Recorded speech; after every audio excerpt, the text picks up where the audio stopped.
itu kita akan bincang dalam slot terakhir menurut raya nanti.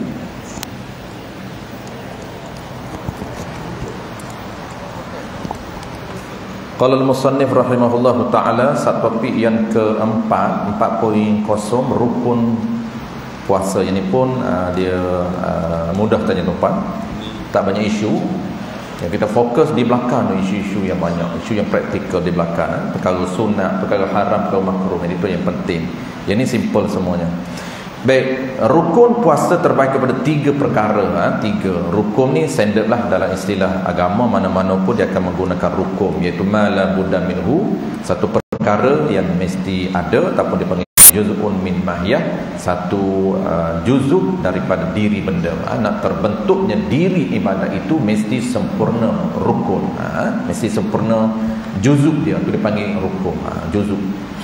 Sebab itu ini untuk info tambahan bagaimana saya sebut selalu tuan-tuan, kalau nak kenal suatu benda, suatu diri benda ibadat itu ataupun sesuatu ibadat itu, nak kenal diri dia, maka tengoklah di rukun dia. Nak kenal diri jual beli, tengok rukun dia.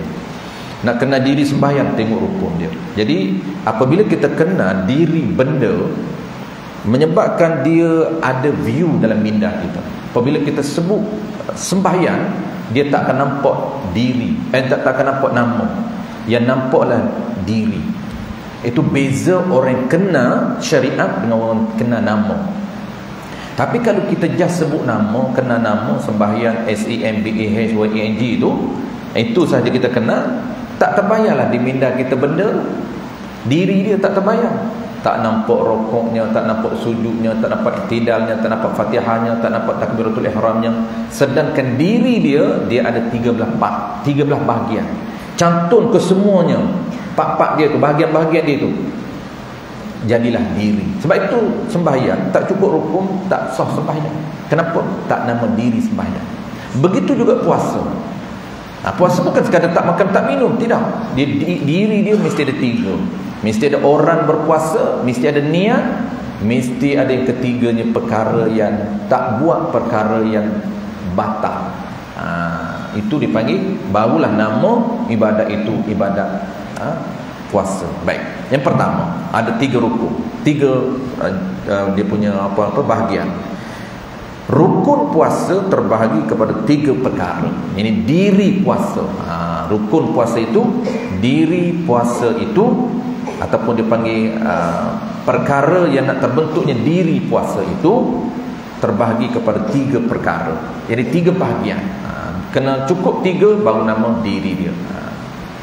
Pertama ialah orang yang berpuasa serta syarat-syarat yang ditetapkan dalam syarat sah yang tersebut. Orang. Yang kedua, niat.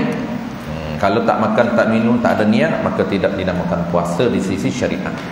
Niat ini kita nak ringkas tuan-tuan, kita tak bahas makna niat. Kita dah biasa belajar dalam kitab fiqh. Kita terus saja kepada poin dia. Niat dalam mazhab Syafi'i tuan-tuan, dia wajib niat. Sebab tu kita kod 2. Satu mazhab Syafi'i dan yang keduanya mazhab Maliki. Kedua-dua kita guna. Okey, nombor 1 mazhab Syafi'i, wajib niat puasa pada tiap-tiap malam. Wajib tiap-tiap malam bagi tiap-tiap hari puasa yang wajib. Kena niat dia, pertama hukum niat wajib, yang kedua masa niat malam. Niat ini wajib bila tiap-tiap malam, dan masa niat itu bila, iaitu waktu malam. Niat siang hari tidak sah. Apabila waktu malam, kita tahu malam di sisi syariat bermula daripada masuk maghrib sebelum fajar subuh, itu dinamakan malam. Awal malam, pertengahan malam, akhir malam. Sebab itulah tak menjadi isu kalau orang tanya boleh tak niat selepas maghrib. Orang azan maghrib tu niat, sebab nak berjaga-jaga takut terlupa. Orang duk sibuk Allahumma barik lana, orang duk sibuk Allahumma qasamtu, tak nawaitu sauma ghadin dulu. Kenapa ni? Takut lupa. Pun punya berjaga-jaga. Boleh tak? Boleh. Kenapa? Tempat dia. Itu kena tahu. Tempat niat dia malam. Hukum wajib niat. Wajib niat bila? Tiap-tiap malam. Bukan satu malam saja. Itu mazhab orang lain. Itu combine mazhab. Adapun bagi puasa sunat, sah niat pada siang hari sebelum gelincir matahari dengan syarat belum melakukan apa-apa perkara yang membatalkan puasa. Ini berdasarkan pendapat yang muktamad dan mazhab Syafi'i. Ini puasa sunat tuan, tambahan saja ni Puasa wajib tidak ada khilaf. Puasa wajib memang kena niat malam, siang hari tak boleh. Tapi duk cerita isu boleh siang hari itu puasa sunat. Adapun tu sunat. Adapun pendapat lemah, sah niat puasa sunat walaupun setelah gelincir matahari pukul 2, pukul 3 boleh lagi. Boleh lagi puasa sunat. Niat puasa sunat pukul 3 pagi, pukul 3 petang, dengan syarat dia belum makan dan belum melakukan apa-apa perkara. Manakala ada pendapat lemah juga, ni lemah ni, bahawa sah niat puasa sunat pada siang hari walaupun sudah melakukan perkara batal puasa. Contoh pagi tu dia dah bedar dah.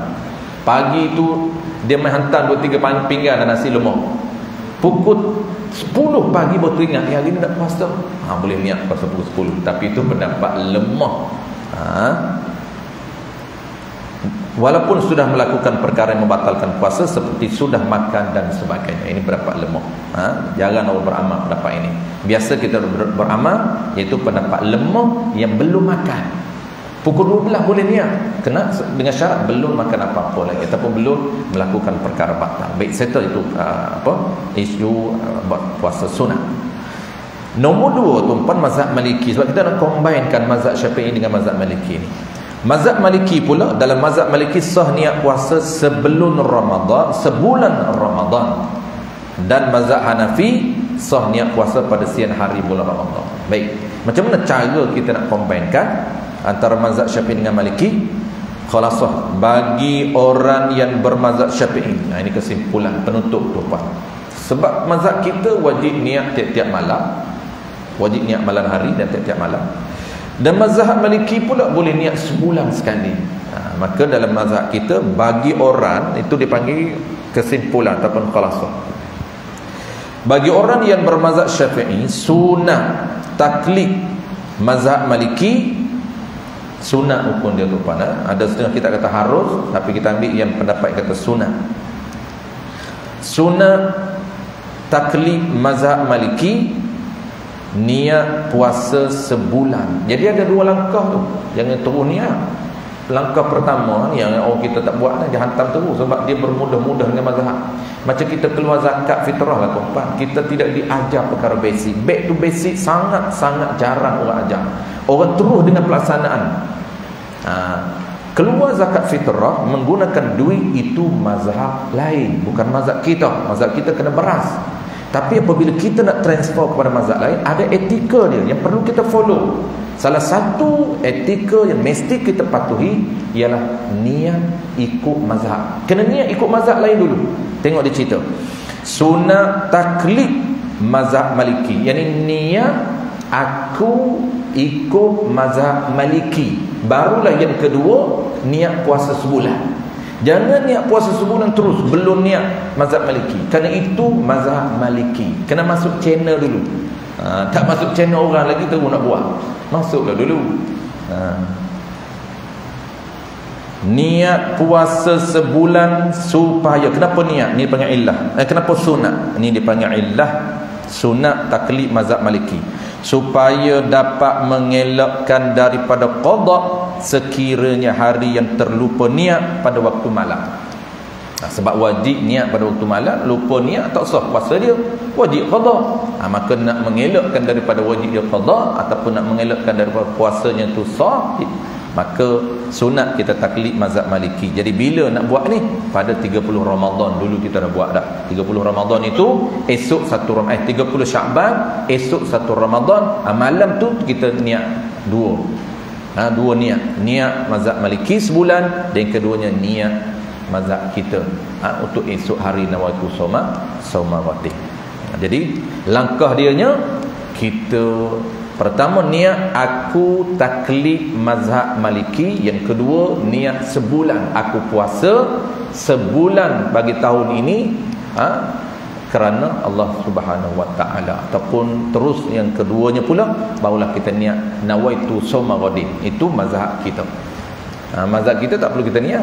Memang kita dah taklid mazhab kita, tak perlu setiap kali kita nak nak ibadat mazhab kita taklid mazhab Syafi'i, tak perlu.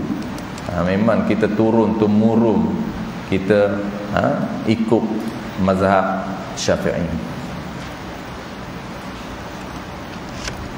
Cuma ada ulama kata tupan dalam kitab, saya lupa kitab mana, Tahrir Syafawi ke ataupun kitab Mughni Muhtaj, saya lupa. Ada setengah ulama kata sepanjang umur hidup dia kena niat sekali. Sepanjang umur hidup dia tu ataupun masa dia mula balik tu kena niat sekali, niat ikut taklid Syafi'i. Sebab dia kena pilih mana-mana channel 4. Hak mudahnya ikut Nabi tu, perasan ikut Nabi. Tak payah taklid mana-mana, ikut taklid ikut Nabi. Ustaz dia ambil dengan ulama mana dapat nak hadis tu, ada kena ikut Nabi tu. Hadis ni Sahih Bukhari. Sahih Bukhari tu mazhab mana? Ada channel juga. Jadi pasal lebih. Ini nak taklid apa lagi, kita ikut Nabi dia kata. Tu orang-orang yang perasannya lebih. Seolah-olah dia hidup zaman Nabi. Saya hidup zaman sahabat, hidup zaman Nabi dengan sahabat, tak payah taklid lah. Memang Nabi duduk depan ataupun duduk dengan sahabat, walaupun Nabi dah meninggal, sahabat duduk ada. Tak perlu. Jadi apabila sahabat mati tinggal tabi'i, itulah berlakunya isu dia panggil channel ataupun networking ilmu. Dia panggil susur galur ataupun dia panggil bahasa syarat panggil sanad lah, sanad ilmu. Lahirlah sanad rantaian ilmu sampai kepada Nabi. Itu kena jaga. Ulama kita sangat jaga rangkaian ilmu ini supaya keaslian dan ketulinan ilmu itu dijaga. Sebab tu dia kena pilih mana-mana channel, walaupun kesemua 4 channel itu berangkai pada sahabat Nabi ataupun berangkai kepada Nabi. Dan kita channel kita ini dia melalui susu galur Sayyidina Ali karramallahu wajhah, Sayyidina Ali dan Siti Aisyah, Imam Syafi'i. Kita pernah sebut dulu rangkaian daripada Imam Syafi'i, daripada Imam Malik, dia naik sanad kepada Imam ataupun Ali karramallahu wajhah dan juga Siti Aisyah. Tata cara niat habis tuan. Tata cara niat, contoh lafaz niat sebulan Ramadan dalam mazhab Maliki, sahaja aku puasa sekalian bulan Ramadan pada tahun ini. Habis. Baik, tata cara niat. Ini juga sangat basic tuan, sangat fundamental ni, sangat basic. Kita dah buat dah, cumanya kenapa kita nak bincang tata cara niat? Sebab kita nak tahu yang kita niat nawaitu shauma ghadin tu, ada ifardi syahr Ramadan tu, kita nak tahu panjang ada 6 item niat itu, 6 juzuk niat itu, mana yang wajib, mana yang dapat pahala wajib, mana yang sunat, ada pahala sunatnya. Jadi kesemuanya kita duk completekan itu, dia ada bayaran sunat dan ada yang wajib yang kita perlu tahu. Syarat sah niat puasa Ramadan wajib sempurna 2 juzuk. Tak perlu banyak sampai 6 tu pun, 2 sahaja. Itu untuk dapat pahala wajib. 2 juzuk ataupun 2 item niat yang telah ditetapkan dalam niat puasa Ramadan. Mana dia 2 juzuk tu? Wajib ada qasa. Qasa tu nawaitu. Sebab tu nawaitu shauma ghadin tu. Wajib ada qasa. Adapun ghadin itu tak sunat je tuan, tak ada ghadin pun tak apa. Kita tak ada ghadin tak sah. Dia dah biasa daripada kecil dia nawaitu shauma ghadin, nawaitu shauma ghadin. Kalau kata nawaitu saja, nawaitu an Ramadan ataupun nawaitu shauma Ramadan lillahi taala, tak sah puasa dia, tak ada ghadin. Dia duk faham ghadin, dia tak tahu nak apa ghadin. Apa makna ghadin tak tahu, tapi saya tahu itu niat puasa. Dia tak tahu ghadin apa dia. Ghadin tu esok hari lah. Nawaitu tu aku, nawaitu tu aku niat. Ini aku niat. Niat apa dia? Puasa. Bila? Ghadin, esok hari. Puasa tu apa dia? Ramadan wajib ke sunat ke? Puasa wajib. Lepas tu pula Ramadan. Maka kita nak tahu satu item tu mana wajib mana sunat, supaya kalau lah tak tersebut, lah tak terlintas di hati kita, walaupun ucapan ni lain, ni wajibnya lintasan hati, tak terlintas ni esok hari, tak terlintas ni fardu, tak terlintas kerana Allah Ta'ala cepat sangat datang, puasa esok itu je dia tu. Puasa esok memang nak puasa pun dia kata tak perlu tanya apa, dah niat dah tu. Ya betul, niat dah tu. Lepas tu tak ada Ramadan, tak ada esok hari, tak ada kerana Allah Ta'ala, sah ke tidak? Jadi tengok tu, pada 2 je yang wajib. Kalau tak ada 2 ni tak sah. Pertamanya qasa. aku puasa.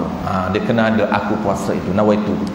Dan ta'yin wajib, iaitu menentukan Ramadan. Dia kena ada dua je. Dia kena ada aku puasa Ramadan, tu je wajib. Adapun Ghadin, esok hari sunat, Ramadan sunat, fardu sunat, lillahi ta'ala sunat. Itu perkara yang sunat. Maknanya nak dapat pahala sunat kena penuh lah. Okay. Wajib settle. Mana contoh wajibnya? Seperti sah di niatnya, sahaja aku puasa Ramadan, iaitu nawaitu sauma Ramadan. Dua tu je wajib. Aku puasa esok, cukup tu. Rikah je, panjang-panjang dia kata tak larat, panjang sangat. Mai esok hari lah. Memang orang nak puasa esok hari dia tak perlu sebut pun. Betul tu. Kalau dia cakap dia memang betul pun. Kenapa nak sebut? Sunnah. Nak pahala sunnah. Tanya dia, dah kau dia duk kalut ni, nak pahala ke tak nak? Tak nak, tak payah kalut. Buat dua je. Dia nak wajib, dia main wajib-wajib je dia ni. Gen wajib je dia. Sunat-sunat tak main dia. Aku dah pahala banyak. Pahala banyak dia tu. Pahala banyak transfer lah sama. Boleh transfer pahala tuan-tuan? Orang dia tanya, main-main dia kata transfer pahala. Duit boleh transfer? Pahala pun boleh. Cuma jarang orang nak transfer je. Dia kedekut. Contoh tu apa contoh? Mazhab Syafi'i, dia tanya Wahabi. Mazhab Syafi'i boleh. Mazhab Syafi'i tuan-tuan, dalam kitab Munyatul Musalli sebut boleh. Dalam kitab apa nama ni Isra' Mi'raj pun sebut. Dalil hujah yang mengatakan sah untuk kita hadiah pahala kepada orang orang walaupun orang itu belum meninggal. Ini Imam Nawawi pun sebut. Contoh macam mana? Contoh kita zikir ataupun amalan apa saja, bukan zikir je, kita baca Quran, kita zikir, lalu kita niat pahala. Saya niat pahala zikir saya ni kepada Wen, dapat pahala kat dia. Senyum-senyum dia dapat pahala, tapi tak nampak lah pahala tu, tak excited sangat. Ustaz bagi niat pahala saya, okey je lah. Tak nampak pahala. Kalau dia nampak tuan-tuan, masya-Allah, nampak tak? Dia boleh transfer pahala. Jadi orang gigi yang tak nak buat sunat tu tuan-tuan, dia banyak pahala. Habis. Wajib settle sebagaimana ni fakta dia, sebagaimana tersebut dalam kitab Sulam Musibian jilid ketiga, dinaqalkan daripada kitab Fathul Mu'in, dan seperti pendapat muktamad bagi Imam Nawawi dan Rafi'i. Ini disebut dalam kitab Fathul Mu'in bagi Syekh Zakaria, bagi Syekh Zainuddin Al-Malabari. Manakala sunat, settle, kita nak tengok sunat pula tuan. Manakala sunat niat dengan lafaz yang lengkap, dengan menyatakan esok hari, tu item dia, menunaikan fardu tahun ini dan kerana Allah Ta'ala, itu sunat. Jadi ada berapa sunat? Esok hari sunat, fardu sunat, tahun ini sunat, kerana Allah sunat. Ada 4 item sunat, 2 item wajib. Jadi gabungkan ke semua 6 item lengkap, menjadikan sunat puasa kita lengkap. Ada pahala wajib dan pahala sunat. Mana contoh dia? Seperti lafaznya yang lengkap, sahaja aku puasa esok hari, menunaikan fardu Ramadan tahun ini kerana Allah Ta'ala. Itu lengkap. Betul orang tua-tua kita ajar dulu, cikgu-cikgu kita ajar dulu, guru kita dulu, dia ajar daripada kecil lagi, nawaitu sawma ghadin an adai fardi Ramadan hadhihi sanati lillahi Ta'ala. Settle. Habis. Nombor 3 ni kita nak masuk barulah topik yang isu tu pun, menahan diri daripada melakukan perkara yang membatalkan puasa. Kita akan bincang dalam topik yang kelima ini, perkara yang membatalkan puasa kita. Wajib kata orang berpuasa mengetahui perkara-perkara yang boleh membatalkan puasa supaya dapat menjaga puasanya daripada batal dengan sengaja tanpa ilmu fiqh yang betul. Jadi orang yang berusaha menuntut ilmu tentang tata cara puasa yang sempurna akan diganjarkan pahala yang besar. Kenapa? Kerana termasuk ilmu yang wajib aini yang perlu diketahui ke atas setiap orang mukallaf. Jadi nilai nilai pahala yang sangat besar. Baik, kita akan terus kepada 5.0. Barulah masuk tuan-tuan 5, 6, 7, 8. 3 satu topik terakhir. Inilah topik yang penting tuan-tuan, topik yang praktikal. Ya.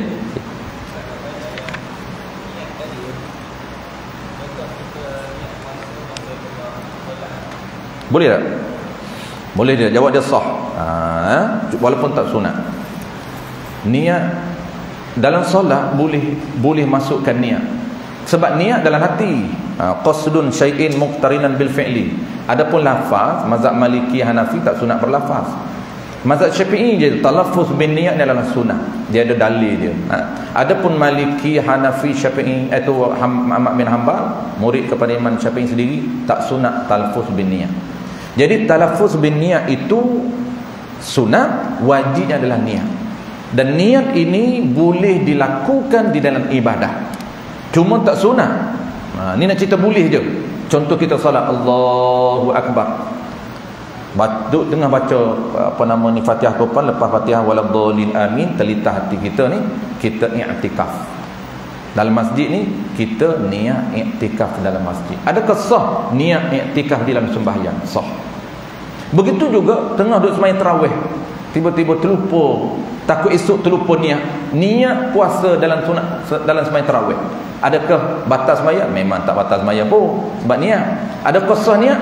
Jawab dia sah niat walaupun dalam ibadah, cuma tak sunat lah. Masa itu bukan disunatkan untuk kita niat puasa esok hari. Tapi nak cerita sah saja, bukan dari sudut pahala sunat, tidak. Habis. Okey, kita masuk satu topik yang kelima. 5, 6, 7, 3 satu topik lagi topan. Ini topik yang agak praktikal dengan kita, sebab dia kita fokus kepada tambah nilai puasa kita. Jadi kita kena tahu puasa kita ni topan, cara untuk kita jaga, dan cara untuk kita jaga daripada batal, dan cara kita nak jaga daripada hilang pahala, dan cara untuk kita tambah pahala. Ini topik yang terakhir lah. Okey, topik ni tuan-puan bukan nak tambah pahala lagi. Cara kita nak jaga daripada batal. 6.0 baru kita nak jaga pahala hilang. Dia ada perkara yang membatalkan pahala, ada perkara membatalkan puasa.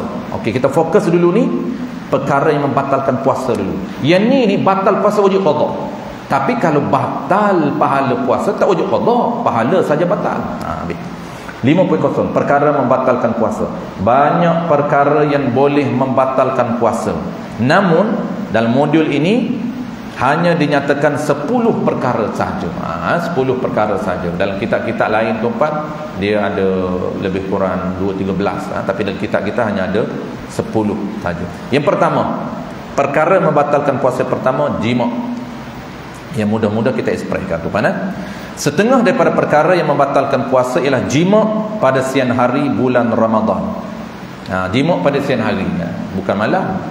Tengah orang dia faham habis Ramadan, sepanjang Ramadan tak boleh jima'.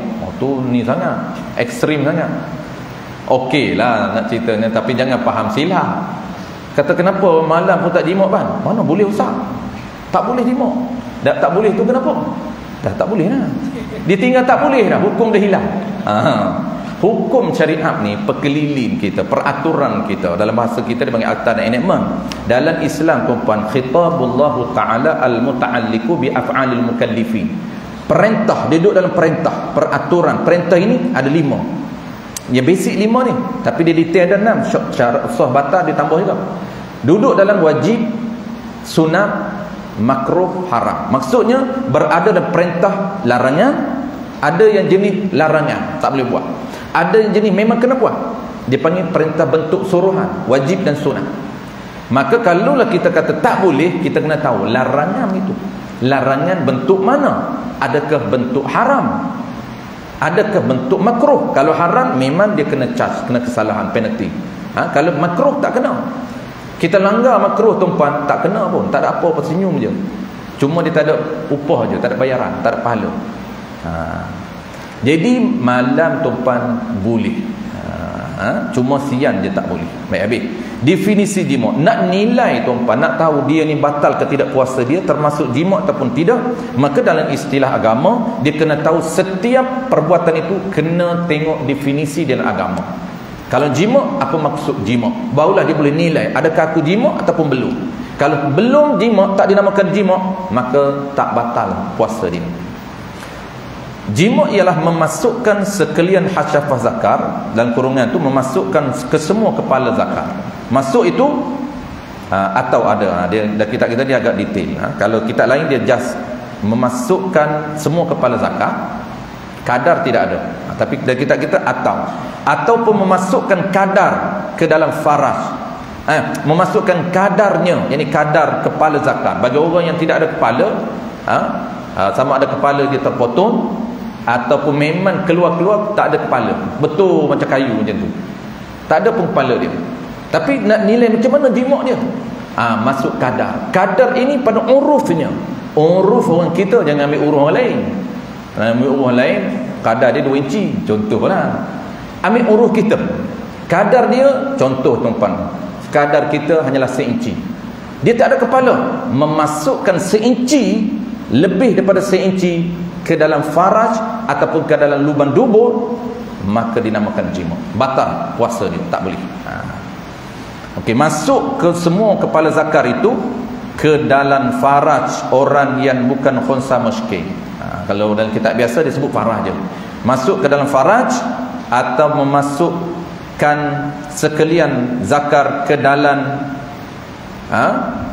dubur, sama ada dubur itu dubur lelaki khunsa muskil atau dubur lelaki ataupun dubur perempuan ataupun dubur binatang, sekalipun dinamakan jimat di dalam agama. Baik, settle. Kesimpulan jimat tempat ni yang kita nak adalah kesimpulan dinamakan jimat ni tempat masuk ke semua kepala, bukan ke semua zakat, tidak, masuk ke semua kepala sahaja. Tapi kalau dia masuk separuh kepala, tak dinamakan jimat, tak membatalkan puasa dia, tak dinamakan jimat. Kenapa? Kerana belum dinamakan jimat, dan agama tak wajib dia mandi sekiranya tak keluar mani. Sebab mandi pertamanya tuan jimat, sebab mandi yang kedua keluar mani. Maka mani tak keluar, tapi dia memasukkan separuh sahaja kepala zakat, tak dia wajib mandi. Kenapa tak wajib mandi? Tak dapat sebab. Sebab apa? Sebab jimat tidak dinamakan jimat. Itu kena tahu makna jimat. Jadi dia memasukkan ke semua kepala zakat, masuk itu di dalam faraj atau dalam dubur. Sama ada dubur di umum, sama ada dubur itu khunsa muskil ataupun dubur lelaki ataupun dubur perempuan ataupun dubur binatang, semuanya dinamakan jimat. Walaupun haram, nak sebut jimat, nak sebutnya batal puasa walaupun perbuatan tersebut haram. Dia dia jimat dubur binatang haram, maka batal puasa orang yang jimat dan orang yang kena jimat. Dua-dua batal. Walaupun dijimat oleh binatang sekalipun, walaupun dia kena rogol oleh binatang. Ni kalau binatang tu tak panggil jimat lah, bahasa kita panggil rogol, tetap batal puasa walaupun dijimat oleh binatang sekalipun, dan jikalau tiada keluar maninya sekalipun, dengan beberapa syarat. Ini syarat tambahan. Syarat pertama, syaratnya mereka tahu perbuatan jimat adalah haram.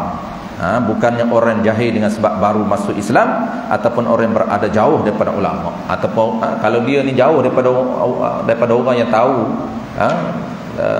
ambil tahu orang ulama, maksudnya orang yang tahu, bukanlah ulama orang alim, orang yang besar, ulama besar. Maksudnya dia jauh daripada orang yang boleh ajar dia perkara-perkara basic, jauh. Ataupun dia ni baru masuk Islam, tak sempat lagi, kadar tempoh dia dengan dia buat kesalahan itu tak sempat untuk dia belajar, maka dimaafkan. Yang keduanya, bukan lupa dirinya puasa.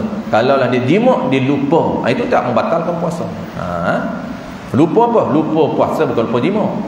Lupa diri dia sedang berpuasa, maka tidak membatalkan. Dan yang ketiganya, jimat dengan sukarela sendiri. Habis jumpa. Seterusnya, isu berkaitan jimat ada 2 isu. Ini pun mudah saja tuan-tuan, kita yang mudah-mudah kita nak cepat. Orang yang memasukkan separuh kepala zakat, ini isu ataupun kes. Orang yang memasukkan separuh kepala zakarnya tidak membatalkan puasa, tetapi orang yang dimasukkan zakat walaupun separuh, batal puasanya kerana termasuk dalam kes memasukkan sesuatu ke dalam rongga. Kita akan bicarakan datang. Yang kedua, batal puasa orang yang berzina ataupun dipaksa sekalipun, sekiranya tidak berzina akan dibunuh, tetap batal puasanya kerana haram semata-mata berzina, walaupun dipaksa sekalipun. Baik, saya tahu. Nombor 2 juga kita nak express atau nak cepat, sebab dia mudah. Yang praktikal je kita nak fokus. Macam yang ketiga tu muntah, memasukkan benda ke dalam rongga. Dua isu tu yang praktikal yang kita akan fokus. Yang lain tu kita cepatkan. Okay, keluar mani dengan sengaja pun sama tuan-tuan, mudah saja. Setengah daripada perkara yang membatalkan puasa ialah mengeluarkan mani dengan sengaja, lagi pula mereka mengetahui perbuatan tersebut adalah haram dan batal puasa. Termasuk perbuatan sengaja orang keluar mani dengan sebab bersentuh dengan perempuan yang batal wuduk, sentuh tanpa berlapik. Dia sentuh tanpa berlapik, tiba-tiba keluar mani, termasuk perbuatan sengaja. Adapun orang yang mengeluarkan mani secara sengaja tidak batal puasanya sekiranya mereka termasuk orang jahil yang dimaafkan di sisi syarak. Sama, jahil dimaafnya ada dua je, iaitu jahil dengan sebab dia baru masuk Islam, dan yang kedua ni sebab dia jauh daripada ulama, yakni orang yang boleh ajar dia perkara basic. Tidak batal puasa orang yang keluar mani secara tidak sengaja. Mana contoh? Seperti bermimpi sehingga keluar mani. Dia tidur siang hari mimpi keluar mani, tak batal puasa dia. Ataupun kerana dipaksa dia keluarkan mani, ataupun keluar mazi, tidak membatalkan puasa. Keluar mazi, keluar wadi, tidak membatalkan puasa dia. Lagi pula isu seterusnya, tidak batal puasa juga orang yang keluar mani dengan sebab merenung atau menilik perempuan. Ini melihat, merenung ataupun menilik perempuan ataupun memikirkan dengan syahwat sehingga keluarnya mani, selagi mana tidak menjadi adab kebiasaan perbuatan tersebut, tak batal puasa. Sekiranya menjadi adab, baru batal. Keluar mani dengan merenung perempuan atau berfikir dengan syahwat, maka batal puasanya berdasarkan pendapat muktamad dalam kitab Idaman Penutup dan kitab Sulam Musibian, dinakalkan daripada kitab Bujirmi jilid yang kedua. Ini rujukan yang kata batal puasa sekiranya menjadi habit dia tengok perempuan keluar mani. Okey, last hari ni tuan-tuan, insyaAllah yang isu yang keempat itu kita akan sambung dalam yang kedua. Jadi siri yang kedua itulah barulah bertemu dengan isu tuan-tuan. Jadi ciri yang kedua, kita cuba tengok sempat ataupun tidak. Kalau tak sempat kita lebihkan sikit hari ni, sebab ciri yang kedua tu dia agak lama sikit. Ciri kedua kita dia ada isu perkara haram, perkara makruh, perkara sunat. Dia tiga topik yang penting. Perkara haram kita buat, perkara makruh kita buat, dan perkara sunat. Dan sebenarnya tuan-tuan, kita ni basic kita dah tahu, cuma kita nak fokusnya lah perkara sunat itu, dan tata cara buat benda sunat. Kadang-kadang kita buat benda sunat tapi tata cara kita tak kena setting, dan mazhab Syafi'i ini dia ada tata cara dia. Itu kadang-kadang terlepas perkara sunat. Kalau wajib okeylah, kita dah buat semua untuk dapat pahala sunat itu. Kitab kita ni dia ada 21 perkara sunat. Jadi tak sempat lagi ni, kita akan buat siri kedua tuan-tuan. Kita tengok hari ni yang ketiga. Sebab yang ketiga muntah pun dia mudah. Okey, muntah ni setengah daripada perkara yang membatalkan puasa ialah muntah dengan sengaja. Macam mana kata sengaja ni? Sekira-kira keluar sesuatu dari dalam perutnya sampai hak zahir. Ini muntah. Muntah ni tuan-tuan, dia keluar melalui rongga mulut. Benda dalam keluar melalui rongga mulut, melepasi border ataupun sempadan dia diperuntukkan, baru batal. Tapi kalau semata-mata keluar, benda dalam keluar, kita panggil muntah, tapi tak melepasi sempadan yang diperuntukkan, tak batal. Dia nak pertama muntah, iaitu benda dalam keluar melalui rongga mulut. Kalau benda dalam keluar melalui rongga lain, tak panggil muntah. Benda keluar melalui rongga hidung, tak panggil muntah, tak batal. Benda keluar melalui rongga telinga, tak panggil muntah, tak batal. Benda lain keluar melalui rongga dubur, tak batal. Memang hari-hari dia buat pun. Benda yang keluar melalui rongga zakar, tak batal.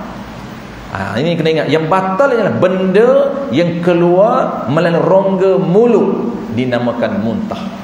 Settle. Tapi dia ada sempadan dia, yang ada peruntukan. Memang ada peraturan peruntukan. Sempadan mana? Keluar saja benda dalam, dia melempasi makhraj huruf ha. Kalau benda luar, benda dalam keluar, dia panggil sempadan zahir. Sempadan zahir diambil kira huruf ha, huruf halqum. Sebab tu orang kita setengah kita sebut apa? Melepasi halqum. Huruf halaq, halqun, ha, Ni halkum. Kalau bawah pada halkum belum batal, kan itu belum sampai sempadan yang diperuntukkan yang kata batal. Walaupun muntah, ni dia kata saya dah muntah ni, keluar dah keluar. Sampai mana? Duduk di halkum, dah keluar lagi, belum melepasi halkum. Tak apa, tahan. Tak batal. Kalau kita boleh tahan muntah kita, jangan melepasi halkum, tak batal. Tapi tak boleh tahan juga, dia keluar, tak batal juga, kerana itu dipanggil muntah yang tak sengaja. Jadi muntah ni sungguh pun kata batal, dia kena ambil kira peraturannya. Pertama yang kata batal itu mesti muntah dengan sengaja. Apa maksud sengaja?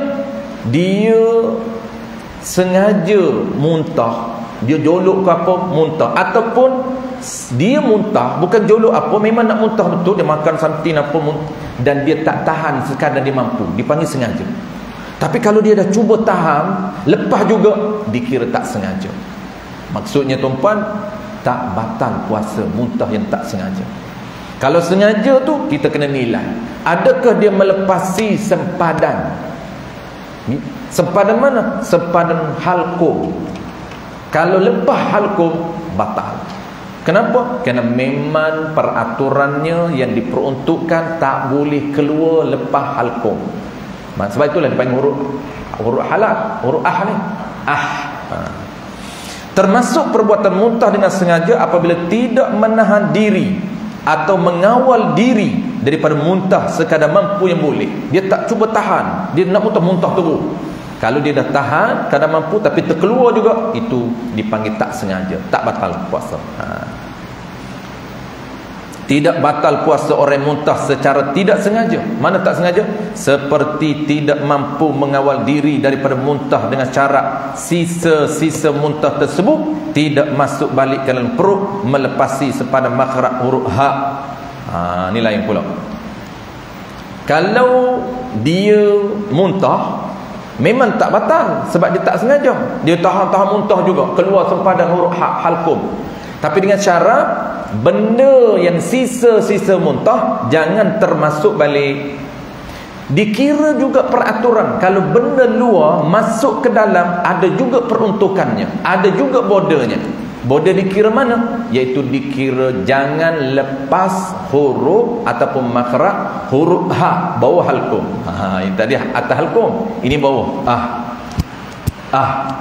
dia kena bawah halkum. Kalau masuk dah melepasi halkum, dah sampai bawah halkum dah masuk, batal puasa. Masuk benda luar, masuk sisa makanan, masuk air, masuk melepasi mana? Melepasi sempadan batin ataupun melepasi huruf ha. Bahasa mudahnya melepasi halkum. Bawah halkum, bukan atas. Atas itu barang bawah. Itu kita kena tahu, dia panggil, kalau barang itu dalam naik ke atas, kena tahu dia punya sempadannya. Kalau barang luar masuk, kena tahu sempadan. Jadi sempadan halkum, atas halkum dengan bawah halkum. Kalau barang bawah, dia kena atas halkum, melepasi halkum, batal, dikira muntah. Kalau benda dalam, benda luar, kita tertelan ataupun kita orang panggil pemasuk air, apa saja benda tak kisahlah, asalkan benda melepasi huruf makhraj huruf ha simpul tu. Huruf ha ni kalau orang baca tajuk dia tahu makhraj kat mana, tapi kita ni tak berapa mahir ni, nak cari di mana beza dengan sama je. Mana sama, semua bunyi dah ada, di kita je semua sama je. Tak tahu, maka kita cerita kat dia bahasa mudah, bawah halkum. Ni halkum kita ni bawah. Duduk bawah halkum. Kalau huruf itu kena melepasi atas halkum. Itu simple punya apa nama ni bahasanya. Baik, habis. Ya. Boleh. Tu orang tak faham. Dia ingat rasa telah. Abang Roy tanya apa hukum tukang masak try ataupun taste ataupun rasa, kita rasalah rasa manis ke tidak, tawar ke tidak, boleh ke tidak rasa? Boleh, tapi jangan telan. Kita ingat dia boleh rasa, rupanya ada orang faham. Baca dalam kitab, ada topik kita insya-Allah bulan depan. Adalah topik kita. Sunat dia ada dua topik, dua-dua ada topik makruh dan topik sunat. Sunat tidak merasai makanan bagi orang yang berpuasa yang tidak ada kepentingan. Tidak ada kepentingan pun untuk taste, saja-saja je. Saja-saja datang, tak tahu manis ke tidak ni. Tanya, masuk ke dapur, bukan tukang masak pun, tukang menyibuk aja. Tanya isteri dia, manis ke tidak ni? Abang try lah. Dia tak ada kepentingan, tak try pun tak apa, sebab isteri dah try dah. Try, makruh. Sunat jangan try kalau orang tidak ada kepentingan. Makruh dia merasa makanan. Kalau dia rasa dengan tidak ada kepentingan, makruh, saja-saja rasa. Tapi kena faham apa maksud rasa itu. Maksudnya sekadar letak di lidah untuk mengetahui manis, masin, tawar dan sebagainya, bukan telan. Ada orang faham, dia kata sikit boleh nak try, satu sudu masin ke tawar, itu makan, bukan taste dah. Memang makan sedikit dia panggil, tak boleh. Itu ramai orang dia ingat boleh makan tu. Sebab tu orang perempuan di dapur, dia tak makruh bagi orang perempuan. Dalam kitab kita sebut, dia kata bagi orang yang ada kepentingan, seperti tukang masak, tak makruh dia try. Tukang masak, seperti orang perempuan kita, dia masuk dapur, kadang-kadang orang perempuan ni dia kata, alah main campak-campak je lah, Ramadan nak rasa pun tak boleh. Boleh, tak makruh. Makruh tak. Yang kita je makruh, dan sunat kita tak rasa. Tapi orang perempuan tak apa. Dia tak makruh, kata dia boleh try. Letak di lidah tapi keluar balik. Ada orang faham kan, dia letak di lidah tapi dia telan balik, dia komo buat apa lagi, dah telan dah. Ada setengah dia ingat, dia kata dah boleh try sikit. Jadi benda-benda teknikal macam ni tuan kena fokus. Kadang-kadang orang dengar benda teknikal, alah dia kata duduk bincang benda teknikal, tapi tanya dia tak tahu pun. Benda teknikal tuan-puan, kena kita je nampak teknikal, tapi benda ni benda penting untuk kita beza mana makruh, mana sunat. Sunat jangan try, makruh kalau try. Kena tahu beza tu. Sunat tak try dapat pahala, dan tak try juga dapat pahala, dengan sebab kita tinggal benda makruh dapat dua pahala. Kita ni duk gatal ni, duk rasa sangat nak try ni, manis ke masin ni, masuk tengok kari kepala ikan ni, gatal sangat ni, menggigil ni, rasa nak try, tapi duk tahan ni. Kenapa? Sunat nak dapat pahala. Dan plus dapat pahala yang keduanya ialah pahala tinggal makruh. Kalau aku buat makruh, memanglah tak haram, tapi aku nak pahala meninggalkan makruh. Ya, inilah beza orang yang meremehkan benda-benda yang bagi dia teknikal dengan orang yang mengambil berat benda basic, dapat pahala. Saya biasa dengar tuan-tuan, dia test. Ada orang nak test. Saya nak test kuliah Ustazah, test. Setengah jam dia duduk, dia pun keluar. Saya ingat mengajar, tengok macam mana rupanya mengajar benar, kita duduk belajar tu dulu tu. Bukan sekolah kafar kita dah baca dah. Rugi masa bincang benda-benda ni hebat-hebat ni. Bahagian puasa khasah, puasa khawasul khawas. Ya Allah, puasa tak tahu mana sunat mana makruh, nak bincang puasa khas. Puasa yang VIP punya jenis. Khawasul khawas, puasa orang VIP. Proses untuk dapat VIP punya kualiti, kena tahu proses, kena tahu mana puasa makruh, kena tahu mana amalan yang sunat. Nampak tak tuan-tuan? Rupanya dia tak tahu sebenarnya apa keperluan ilmu yang dia nak belajar. Ada juga orang biasa.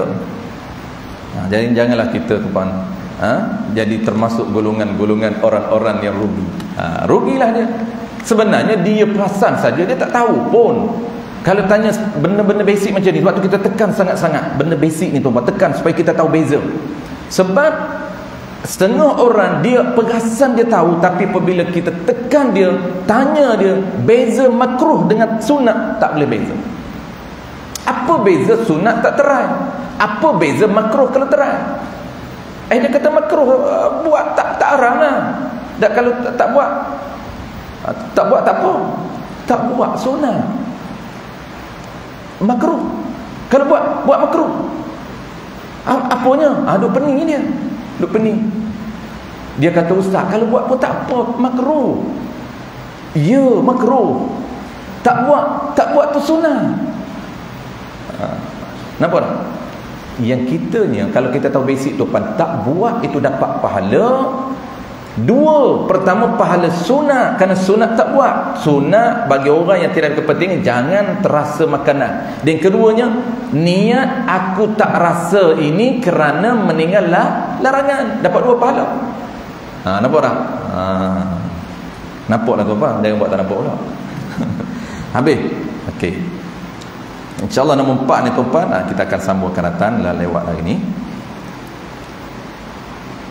Begitu juga hukum puasa orang sedawa secara sengaja dan keluar sesuatu daripada perutnya, melepasi sepadan kawasan makarat huruf ha, pedas, dinamakan kata zahir, nasib batal puasanya. Baik, yang keempat insya-Allah kita akan bincang bulan depan, memasukkan sesuatu benda ke dalam rongga. Dia ada 10 isu ni.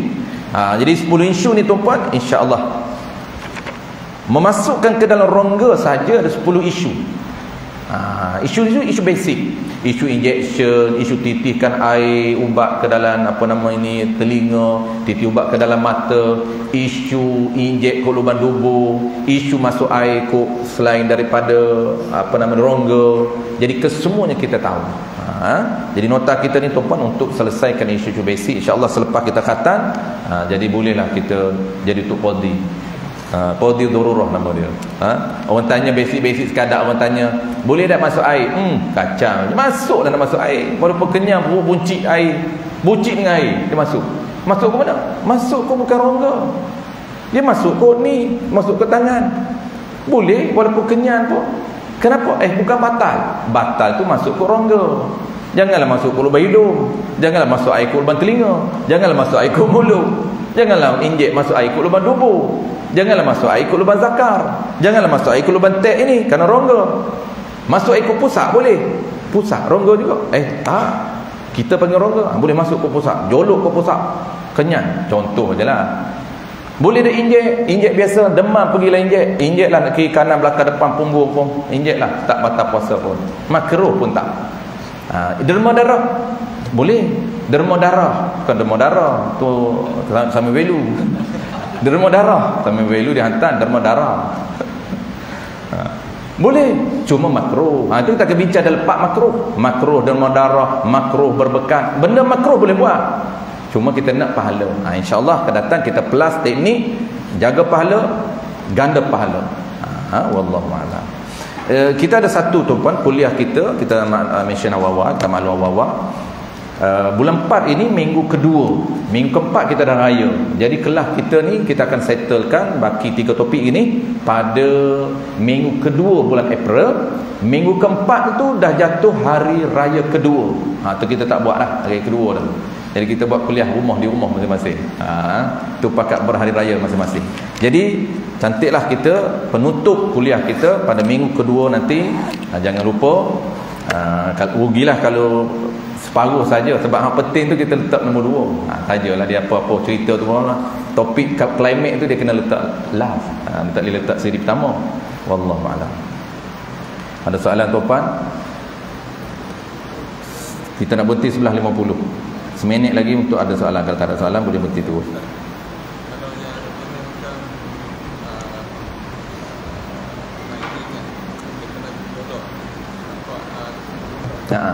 Jolok di rongga tekak. Okey, itu tak boleh. Melainkan orang panggil apa? Sebab dia jolok itu rongga, dalam rongga dan melepasi sempadan huruf ha, kan? Melepasi sempadan huruf ha. Kalaulah dia jolok tak sempat, tak lepasi halkum pun. Dia jolok sampai anak tekak baru, anak tekak tak melepasi lagi, maka tidak membatalkan. Cuma kalau dia jolok nak suruh muntah, itu tak boleh. Sebab muntah dengan sengaja. Muntah dengan sengaja. Ya. Batuk terkeluar. Kalau batuk kehak tu terkeluar, masuk balik. Tu dia kata perah tu batal puasa. Masuk balik tu dikira sengaja ke tak sengaja? Dia dah kontrol dah, tak nak masuk balik, tak apa, dikira tak sengaja. Dikira tak sengaja. Melainkan dia mandi tak boleh. Ada orang kata dia batuk lain, ada dia kata batal puasa juga. Sebab apa?